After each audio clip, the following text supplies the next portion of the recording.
Hello boys and girls, welcome to the Darwin Aviation Museum. My name is Steve and I'm going to be talking to you today about some of the aircrafts we have in our museum and also about the history of Darwin. Can you see what's behind me? It's a B52 Bomber. Huge aircraft. B52, it was built in 1952. It was first on the drawing boards back in 1948, so it goes back many years. These aircrafts, they still use them today.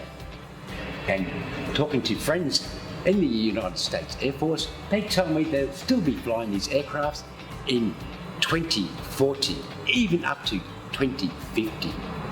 There was a great aircraft for its time and still is today.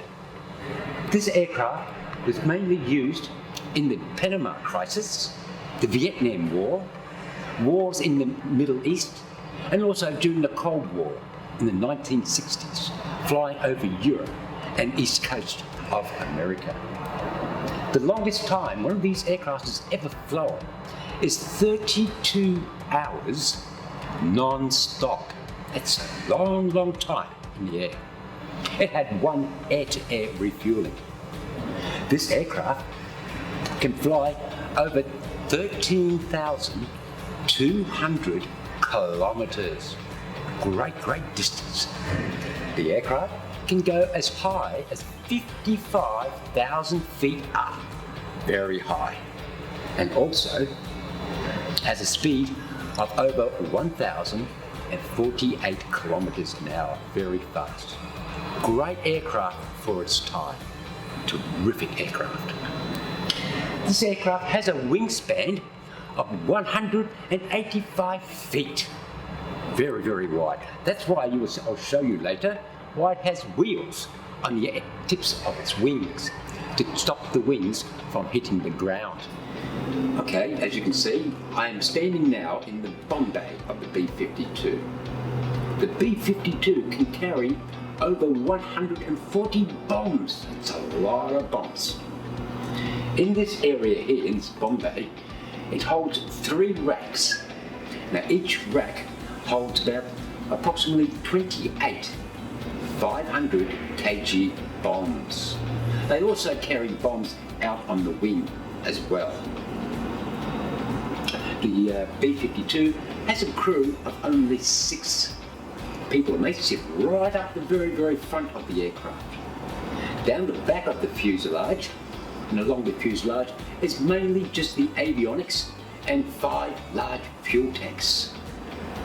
As you can see up here, to get from the front right to the rear, the crew have to walk down this little walkway here.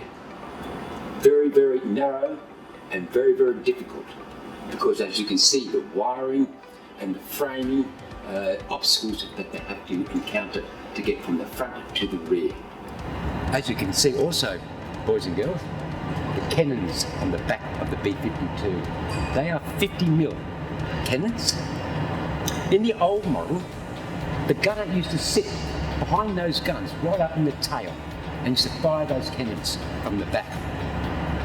But it's a long way from the front to the back. The length of the aircraft is 157.7 feet, so it's a long way to go. Like the new models, the gunner does not sit down here anymore. He sits right up in the cockpit, just behind the pilots in the bombardier. And he's got a huge big radar dome, and he fires his cannons from up the front there.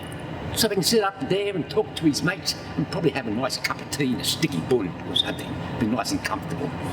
Plus now also, above those guns, there's a little chute opening at the back. When the B-52 lands, to help stop the aircraft, it deploys what we call a drag chute. You can call it a parachute, but it's actually a drag chute, which is that yellow netting you see on the ground there, that yellow netting. It's fired from the back of the aircraft and it pulls the aircraft up. Well, there you go, boys and girls. I hope you enjoyed our presentation today. We'd love to see you come and visit our museum as soon as you can when we're open. It'll be great to see you, because we've got so much to show you and so much we can talk about. So come on down when you're ready.